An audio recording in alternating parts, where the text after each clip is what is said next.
మనం ఈ వీడియోలో ఒక అమేజింగ్ న్యూస్ని డిస్కస్ చేయబోతున్నాం. నిజం చెప్పాలంటే హ్యుమానిటీ పర్స్పెక్టివ్లో చూస్తే ఇది అమేజింగ్ న్యూస్ కాదు, కానీ మన భారత ఇంట్రెస్ట్ ప్రకారం చూస్తే ఇది ఒక మంచి న్యూస్. మన ఇండియాకు ఉన్న అతిపెద్ద శత్రువు పాకిస్తాన్. వీళ్ళు ప్రతిసారి మన దేశ అభివృద్ధిని ఆపాలి అనే ఆలోచనతో మనపైన అటాక్లు చేస్తూ ఉంటారు. వీళ్లకు డైరెక్ట్గా మనపైన యుద్ధానికి వచ్చేంత ధైర్యం లేదు, అందుకే ఉగ్రవాదుల్ని పంపిస్తారు.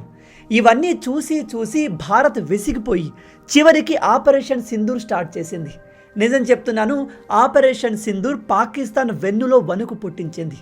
ఇన్ని రోజులు ఇండియా పైన ఎన్ని దాడులు చేసినా వాళ్ళు పెద్దగా రియాక్ట్ కారు. ఇండియా ఒక సాఫ్ట్ స్టేట్ అనే ఆలోచనలో పాకిస్తాన్ ఉండేది. కానీ మోడీ గారి అండర్లో భారత్ రియాక్ట్ అయిన విధానం చూసి పాకిస్తాన్ తన స్ట్రాటజీస్ అన్నిటినీ మార్చేస్తోంది. బై ద వే, పాకిస్తాన్ ఒక్కటే మనపైన దాడి చేయదు. పాకిస్తాన్ని యూజ్ చేసుకొని కొన్నిసార్లు చైనా, కొన్నిసార్లు అమెరికా కూడా మన ఇండియాను టార్గెట్ చేస్తూ ఉంటాయి. అందుకే మనతో టెక్నాలజీ విషయంలో, ఎకానమీ విషయంలో, ఇతర అన్ని రంగాల్లో పాకిస్తాన్ వీక్ ఉన్నప్పటికీ మనం ఆ దేశాన్ని కంప్లీట్గా న్యూట్రలైజ్ చేయలేకపోతున్నాం. ఎందుకంటే వీళ్లకు అమెరికా నుంచి, చైనా నుంచి, మన ఇతర శత్రు దేశాల నుంచి ఫండింగ్ వస్తూనే ఉంటుంది. ఈ అమెరికా, చైనా మనతో డైరెక్ట్గా యుద్ధానికి వస్తే వాళ్లకు కూడా ఈక్వల్ లెవెల్లో లాస్ ఉంటుంది. అందుకే వీళ్ళు మధ్యలో ఈ పెంపుడు దేశమైన పాకిస్తాన్ని యూజ్ చేస్తారు.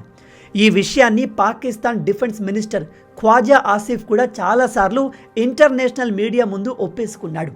అయితే రీసెంట్గా తెలిసిన ఒక ఇంట్రెస్టింగ్ విషయం ఏమిటంటే, ఇజ్రాయిల్ పాకిస్తాన్ని టార్గెట్ చేయడం మొదలుపెట్టింది. Israel most powerful and dangerous intelligence agency అయిన మోసాద్ గురించి మీకు తెలిసే ఉంటుంది. ఈ మోసాద్ పాకిస్తాన్ మిలిటరీ లీడర్ అయిన ఆసిమ్ మునీర్ని ఎలిమినేట్ చేయడానికి అన్ని రకాల ప్లాన్స్ని రెడీ చేసుకుంది. స్విట్జర్లాండ్లో జరిగిన ఇరాన్ అమెరికా పీస్ డిస్కషన్ టైంలో ఇతన్ని ఎలిమినేట్ చేయాలి అనుకున్నారు. కానీ చివరి క్షణంలో బెంజమిన్ నేతన్యాహు చెప్పడం వల్ల మోసాద్ ఈ ఆపరేషన్ని ఆపేసింది. లేకపోతే ఈ పాటికి పాకిస్తాన్ అల్లకల్లోలమయ్యేది. పాకిస్తాన్ మిలిటరీ లీడర్నే లేపేశారు అంటే ఆ దేశం ఆల్రెడీ వరస్ట్గా ఉంటుంది, ఇంకా మరింత వరస్ట్గా మారేది. పాకిస్తాన్ని మనం ముక్కలు చేయడం కాదు, మనకన్నా బ్రూటల్గా ఆ దేశాన్ని నాశనం చేసేందుకు ఇజ్రాయెల్ అన్ని రకాల ప్లాన్స్తో రెడీగా ఉంది అని తెలుస్తోంది. అయితే మోసాద్ పాకిస్తాన్ మిలిటరీ లీడర్ని ఎందుకు టార్గెట్ చేస్తుంది? అమెరికా ఇరాన్ యుద్ధం ఆగిపోయిందా? ఈ యుద్ధం ఆగడం ఇజ్రాయెల్కి ఎందుకు ఇష్టం లేదు? ఇలాంటి అనేక ఇంట్రెస్టింగ్ విషయాల్ని మనం ఈరోజు ఈ వీడియోలో డిస్కస్ చేయబోతున్నాము. బట్ అంతకన్నా ముందు మీలో ఎవరైనా ఇప్పటి వరకు మన ఛానల్ని సబ్స్క్రైబ్ చేసి ఉండకపోతే ఇలాంటి అమేజింగ్ వీడియోస్ మన ఛానల్లో ప్రతిరోజు వస్తుంటాయి. వాటిని మిస్ కాకూడదు అనుకుంటే వెంటనే మన ఛానల్ని సబ్స్క్రైబ్ చేసుకోండి. ఇక మెయిన్ టాపిక్లోకి వెళ్దాం. Mossad Pakistan military leader Asim మునీర్ని ఎందుకు లేపేయాలి అనుకుందో మీకు తెలియాలి అంటే ముందు ఇరాన్ అమెరికా యుద్ధం బ్యాక్గ్రౌండ్ స్టోరీ తెలియాలి. మీ అందరికీ తెలుసు, ఇరాన్ అమెరికా యుద్ధం స్టార్ట్ అయ్యి దాదాపు 3 నెలలు కావస్తుంది. అయితే ఈ యుద్ధం స్టార్ట్ అవ్వడానికి ప్రధానమైన కారణం ఇరాన్ న్యూక్లియర్ వెపన్స్ని తయారు చేయడం. ఇరాన్ దగ్గర న్యూక్లియర్ వెపన్స్ వస్తే అది మిడిల్ ఈస్ట్లో ఉన్న అన్ని దేశాలకు ప్రమాదం, ఎస్పెషల్లీ ఇజ్రాయెల్కి ఇరాన్కి అస్సలు పడదు. ఇరాన్ దేశ ప్రధానమైన లక్ష్యాల్లో ఇజ్రాయెల్ని ఈ భూమిపైన లేకుండా చెయ్యాలి అనే పాయింట్ కూడా ఉంటుంది. వీళ్ళు ఇజ్రాయెల్ దేశాన్ని, ప్రజల్ని ఎందుకు అంతగా హేట్ చేస్తారు అంటే, 1, ఇజ్రాయెల్ నాన్ ముస్లిం నేషన్, 2, ఇజ్రాయెల్ మెల్లగా స్ట్రాంగ్ అవుతున్న దేశం. వీళ్ళు తమ చుట్టూ ఉన్న పాలస్తీన్, గాజా, లెబనాన్, జోర్డాన్ దేశాల్లో ఇన్ఫ్లుయెన్స్ని పెంచి వాటిని ఆక్రమిస్తున్నారు. ఓవరాల్గా మిడిల్ ఈస్ట్లో ఇజ్రాయెల్ స్ట్రాంగ్గా మారుతుంది. ఒకవేళ ఇజ్రాయెల్ మిడిల్ ఈస్ట్లో స్ట్రాంగ్గా మారితే ఆ రీజియన్లో ఇస్లాం ఎఫెక్ట్ పడిపోతుంది అండ్ ఇరాన్ పవర్ కూడా ఇంపాక్ట్ అవుతుంది. అందుకే Iran Hamas, Hezbollah, Houthi rebels లాంటి ఉగ్రవాద సంస్థల్ని క్రియేట్ చేసి ప్రతిసారి ఇజ్రాయెల్ని టార్గెట్ చేస్తూ ఉంటుంది. ఒక రకంగా ఇరాన్ కూడా పాకిస్తాన్ లాంటి మైండ్ సెట్ కలిగిన ఒక రాడికల్ ఇస్లామిక్ దేశం. ఇజ్రాయెల్ ఈ భూమిపైన లేకుండా చేయడమే వీళ్ళ ప్రధానమైన లక్ష్యం.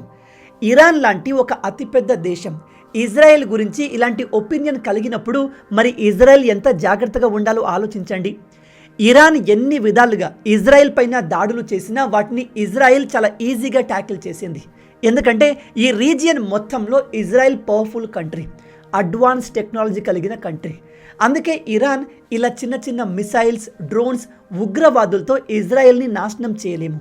డైరెక్ట్గా న్యూక్లియర్ వెపన్స్ని తయారు చేసుకోగలిగితే దాంతో ఇజ్రాయెల్ని బెదిరించవచ్చు, అవసరమైతే వాటిని ఉపయోగించి నాశనం చేయొచ్చు అనుకుని వీళ్ళు న్యూక్లియర్ వెపన్స్ పైన పనిచేయడం మొదలుపెట్టారు. ఇరాన్ న్యూక్లియర్ వెపన్స్ ప్రోగ్రామ్ డెవలప్మెంట్లో వీళ్లకు సీక్రెట్గా పాకిస్తాన్ అండ్ రష్యా హెల్ప్ చేస్తున్నాయి. అయితే ఎప్పుడైతే ఇరాన్ న్యూక్లియర్ వెపన్స్ డెవలప్మెంట్ చివరి దశలో ఉంది అని ఇజ్రాయెల్కి తెలిసిందో, ఇజ్రాయెల్ వెంటనే ఈ విషయాన్ని అమెరికాకు ఇన్ఫార్మ్ చేసి యుద్ధాన్ని స్టార్ట్ చేసింది. ఆ విధంగా ప్రజెంట్ జరుగుతున్న ఇరాన్ అమెరికా యుద్ధం స్టార్ట్ అయింది. ఇందులో అమెరికా ఎందుకు ఇన్వాల్వ్ అయ్యింది అంటే, ఇరాన్కి అమెరికా అంటే కూడా విపరీతమైన హేట్. ప్రజెంట్ ఇరాన్ దగ్గర డైరెక్ట్గా అమెరికా పైన మిసైల్స్ వేసే అంత టెక్నాలజీ లేదు. కానీ మిడిల్ ఈస్ట్ రీజియన్లో ఇరాన్ దగ్గర న్యూక్లియర్ వెపన్స్ వస్తే అది ఈ రీజియన్ మొత్తానికే ప్రమాదం. ఈ వెపన్స్ని బేస్ చేసుకొని ఇరాన్ అమెరికాకు ఎంతో మిత్రదేశాలైన సౌదీ అరేబియా, యుఏఈ, ఖతర్, బెహ్రాన్లను బ్లాక్మెయిల్ చేసే అవకాశం ఉంది. వాటిపైన ప్రెజర్ పెడుతుంది. దాంతో మిడిల్ ఈస్ట్లో అమెరికా ఇన్ఫ్లుయెన్స్ తగ్గిపోతుంది. అందుకే అమెరికా ఈ యుద్ధాన్ని స్టార్ట్ చేసింది. సో ఓవరాల్గా ఈ యుద్ధం స్టార్ట్ అవ్వడానికి మేజర్ రీజన్ ఇజ్రాయిల్. అయితే ఈ యుద్ధంలో ఇజ్రాయెల్ యొక్క ప్రధానమైన లక్ష్యం ఏమిటంటే, ఒకటి ఇరాన్ సుప్రీం లీడర్ అయిన అయాతుల్లా ఖమీనీని ఎలిమినేట్ చేయడం. అది మొదటి రోజు జరిగిపోయింది. రెండవది ఇరాన్లోని న్యూక్లియర్ ఫెసిలిటీస్ అన్నిటినీ నాశనం చేయడం. అండ్ ఇరాన్ దగ్గర న్యూక్లియర్ వెపన్ తయారు చేయడానికి కావాల్సిన ఎన్రిచ్డ్ యురేనియం ఉంది, దాన్ని ఆ దేశం నుంచి బయటకు తీసుకురావడం. అయితే ఈ రెండవ ఆబ్జెక్టివ్లో ఇజ్రాయెల్ ఇంకా సక్సెస్ అవ్వలేదు. అండ్ ఇజ్రాయిల్ ఇరాన్లో ఉన్న చాలామంది అక్కడి IRGC Islamic revolutionary guard corps లీడర్స్ని ఎలిమినేట్ చేయాలి అనుకుంటుంది. ఆ ప్రాసెస్ కూడా ఇంకా బ్యాక్గ్రౌండ్లో కంటిన్యూ అవుతూనే ఉంది. కానీ మధ్యలో సడన్గా ఇప్పుడు ట్రంప్ తన ఇంట్రెస్ట్తో, అంటే ఇప్పుడు అమెరికాలో మిడ్ టర్మ్ ఎలక్షన్స్ రాబోతున్నాయి, ట్రంప్ పైన కూడా ప్రెజర్ ఉంది.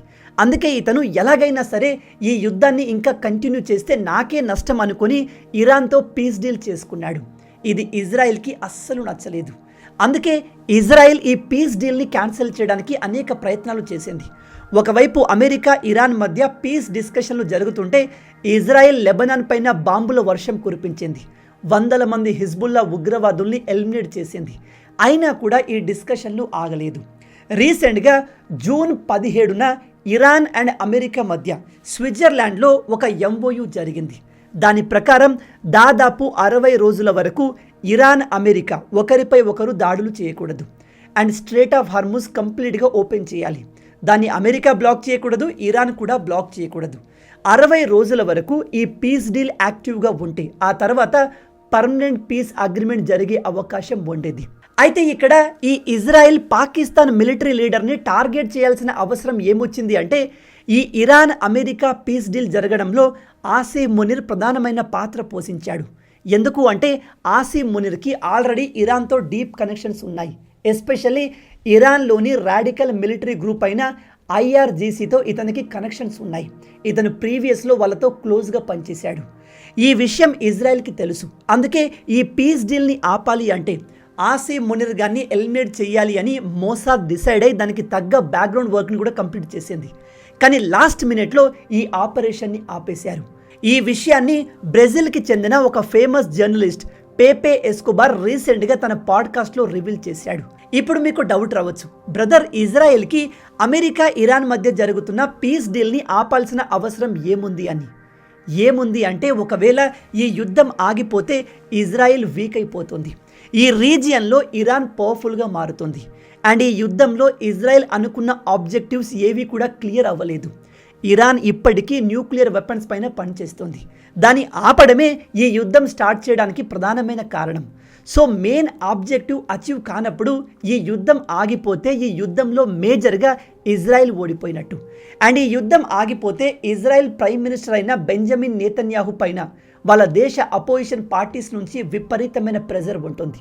అందుకే ఈయన ఆసిఫ్ మునీర్ని ఎలిమినేట్ చేసే ఆపరేషన్ని స్టార్ట్ చేశాడు.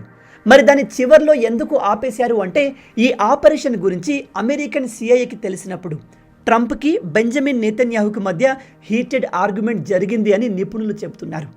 అందుకే ఇప్పుడు ట్రంప్ ఇజ్రాయెల్కి అగెన్స్ట్గా కూడా టర్కీతో డీల్ చేసుకోబోతున్నాడు. టర్కీకి F-35 ఫైటర్ జెట్స్ని ప్రొవైడ్ చేయబోతున్నాడు. ఇలా ఎందుకు అంటే, ఇజ్రాయెల్కి టర్కీకి అస్సలు పడదు. టర్కీ కూడా ఇజ్రాయెల్కి అగెన్స్ట్గా హమాస్ని సపోర్ట్ చేస్తుంది. అలాంటి దేశాన్ని ఇప్పుడు ట్రంప్ సపోర్ట్ చేయబోతున్నాడు. ఇక్కడ మీరు గుర్తుపెట్టుకోవాల్సిన విషయం ఏమిటంటే ఇజ్రాయెల్ చూడడానికి చాలా చిన్న దేశం, కానీ ఇది ప్రపంచంలోనే పవర్ఫుల్ కంట్రీ. నేను ఈ మాట ఎందుకు చెప్తున్నాను అంటే అమెరికాలో ప్రెసిడెంట్గా ఎవరున్నా సరే వాళ్ళు ఇజ్రాయెల్కి అగెన్స్ట్గా ఏమీ చేయలేరు, మాట్లాడలేరు కూడా. ఎందుకంటే అమెరికన్ ప్రెసిడెంట్ని ఇన్ఫ్లుయెన్స్ చేసేది అమెరికాలో ఉన్న పవర్ఫుల్ లాబీ, బిజినెస్ మ్యాన్లు అండ్ కంపెనీలు. అలాంటి కంపెనీలు, బిజినెస్ మ్యాన్లు అందరూ కూడా జ్యూసే ఉంటారు. సో ఒక రకంగా అమెరికాను ఇజ్రాయెల్ బ్యాక్గ్రౌండ్లో కంట్రోల్ చేస్తూ ఉంటుంది. అందుకే ఈ ఇరాన్ అమెరికా యుద్ధం అనేది ఇజ్రాయెల్ అంగీకారం లేకుండా ఎన్నటికీ ఆగదు. అండ్ ఇప్పుడు లేటెస్ట్గా వస్తున్న న్యూస్ ఏమిటంటే ఇరాన్ అండ్ అమెరికా కలిసి స్విట్జర్లాండ్లో చేసుకున్న అగ్రిమెంట్ బ్రేక్ అయిపోయింది. రీజన్ ఏమిటంటే జస్ట్ 2 రోజుల క్రితం స్ట్రేట్ ఆఫ్ హార్మూస్ నుంచి వస్తున్న సింగపూర్ కమర్షియల్ వెజల్ పైన ఇరానియన్ రాడికల్ మిలిటరీ IRGC దాడి చేసింది. ఇది ఈ 2 దేశాలు చేసుకున్న MOUకు అగెన్స్ట్. దాంతో అమెరికన్ మిలిటరీ మళ్ళీ యాక్టివేట్ అయి ఇరాన్ పైన హెవీగా బాంబింగ్ చేసింది. ఇరాన్లోని మిసైల్ స్టోరేజ్ ఫెసిలిటీ పైన, కోస్టల్ రాడార్స్ పైన, ఎయిర్ డిఫెన్స్ సిస్టమ్ పైన అమెరికా హెవీగా బాంబింగ్ చేసింది. దీనికి ఇరాన్ కూడా రిటాలియేట్ అవుతూ బెహ్రాన్ అండ్ కువైట్లో ఉన్న అమెరికన్ మిలిటరీ బేస్ల పైన దాడి చేసింది. ఇంట్రెస్టింగ్ విషయం ఏమిటంటే ఈ దాడిలో Iran powerful ballistic missiles and 100ల కొద్ది డ్రోన్స్ని యూజ్ చేసింది. సో ఈ యుద్ధం ఇప్పట్లో ఆగేలా కనిపించట్లేదు. అలాగే ఈ అమెరికా ఇరాన్ యుద్ధం ఆగకపోవడానికి ఇంకో కారణం ఏమిటంటే నేను మీకు మన ప్రీవియస్ వీడియోస్లో చాలాసార్లు చెప్పాను, ఇరాన్ కూడా ఒక రాడికల్ ఇస్లామిక్ దేశం. ఆ దేశంలో అందరూ చెడ్డవాళ్ళు కాదు, కానీ మ్యాక్సిమం లీడర్లు రాడికలైజ్ అయి ఉన్నారు. మీలో తెలియని వాళ్ళకి చెప్తున్నాను, ఇరాన్లో గవర్నమెంట్ కూడా కాస్త డిఫరెంట్గా ఉంటుంది. అక్కడ మేజర్ పవర్స్ అన్నీ ఇస్లామిక్ మత గురువైన సుప్రీం లీడర్ చేతిలో ఉంటాయి. అండ్ ఆ దేశానికి ప్రైమ్ మినిస్టర్ కూడా ఉంటాడు. ప్రైమ్ మినిస్టర్ని ప్రజలే ఓట్లు వేసి ఎన్నుకుంటారు, కానీ అతని చేతిలో ఏమాత్రం పవర్స్ ఉండవు. అండ్ ఆ దేశంలో 2 మిలిటరీస్ ఉంటాయి. ఒకటి IRGC, Islamic revolutionary guard corps. ఇది ఇస్లాం మతం గురించి ఏర్పాటు చేయబడ్డ ఒక అతిపెద్ద రాడికల్ మిలిటరీ గ్రూప్. ఇంకోటి దేశం కోసం పనిచేసే మిలిటరీ గ్రూప్ కూడా ఉంటుంది. అయితే ఇక్కడ ప్రాబ్లం ఏమిటంటే ఈ యుద్ధం స్టార్ట్ అయినప్పటి నుంచి ఈ రాడికల్ మిలిటరీ గ్రూప్ పవర్ఫుల్గా మారింది. అమెరికా అండ్ ఇజ్రాయెల్ ఈ ఇరాన్ గవర్నమెంట్తో ఎన్ని అగ్రిమెంట్లు చేసుకున్నా, ఎన్ని డీల్ చేసుకున్నా ఈ రాడికల్ మిలిటరీ గ్రూప్ ఒప్పుకోదు. అందుకే మీరు గమనించండి, ఇరాన్ నుంచి దాడులు జరిగిన ప్రతిసారి ఆ దాడి చేసేది ఈ రాడికల్ మిలిటరీ గ్రూప్ అయి ఉంటుంది, అదే IRGC. సో ఓవరాల్గా ఇరాన్ దేశం కూడా అక్కడి ప్రభుత్వం కంట్రోల్లో లేదు. కాబట్టి ఈ యుద్ధం ఎండ్ అవ్వాలి అంటే ఈ IRGCని ఎలిమినేట్ చేయాలి. ఇప్పుడు ట్రంప్ ఆ విషయాన్ని రియలైజ్ అయ్యి సోషల్ మీడియాలో ఈ పోస్ట్ని చేశాడు. ఇక్కడ ట్రంప్ చెప్తున్నాడు, అమెరికా మళ్ళీ ఇరాన్ పైన మిసైల్స్ అండ్ డ్రోన్స్తో అటాక్ చేయడం మొదలుపెట్టింది. Iran will never learn. రాబోయే రోజుల్లో అసలు ఇరాన్ లేకుండా చేస్తాము అన్నట్టుగా ఇతను మళ్ళీ వార్నింగ్ ఇవ్వడం మొదలుపెట్టాడు. ఇక ఈ యుద్ధం ఎక్కడి దాకా వెళ్తుంది అనేది మీరు అర్థం చేసుకోవచ్చు. మళ్ళీ చెప్తున్నాను, ఈ యుద్ధం ఆగాలి అంటే అది కేవలం ఇజ్రాయెల్ వల్లే అవుతుంది. ఈ యుద్ధం వల్ల ప్రపంచ దేశాలు ఎనర్జీ విషయంలో ఇంకా లాంగ్ టైం వరకు సఫర్ అవ్వాల్సి వస్తుంది. కానీ ఇక్కడ మనకు గుడ్ న్యూస్ ఏమిటంటే ఇప్పుడు పాకిస్తాన్ని ముక్కలు చేయాలి అని కేవలం మనం మాత్రమే కాదు, ఇంకో పవర్ఫుల్ కంట్రీ అయిన ఇజ్రాయెల్ కూడా అనుకుంటుంది. నిజం చెప్పాలంటే ఇరాన్ పని అయిపోయిన తర్వాత ఇజ్రాయెల్ నెక్స్ట్ టార్గెట్ పాకిస్తాన్ కాబోతుంది. ఇజ్రాయెల్కి పాకిస్తాన్ దగ్గర కూడా న్యూక్లియర్ వెపన్స్ ఉండడం ఏమాత్రం ఇష్టం లేదు. ఈ విషయాన్ని బెంజమిన్ నెతన్యాహు దాదాపు 10 సంవత్సరాల క్రితమే ఒక ఇంటర్వ్యూలో క్లియర్గా చెప్పాడు. రాడికల్ ఇస్లామిక్ దేశమైన పాకిస్తాన్ దగ్గర న్యూక్లియర్ వెపన్స్ ఉండడం కేవలం ఇండియాకే కాదు, ప్రపంచం మొత్తానికి ప్రమాదం అని చెప్పాడు. ఇవన్నీ చూస్తుంటే పాకిస్తాన్ టైం దగ్గర పడింది అనిపిస్తుంది. అలాగే ఈ పాకిస్తాన్ ఇండస్ వాటర్ ట్రీటీ విషయంలో మనతో యుద్ధం స్టార్ట్ చేయాలి అనే ఆలోచనలో ఉంది. సో పాకిస్తాన్ మన ఇండియా చేతిలో కాకపోతే ఇజ్రాయెల్ చేతిలో త్వరలోనే ముక్కలు కాబోతుంది, అందులో ఎటువంటి డౌట్ లేదు.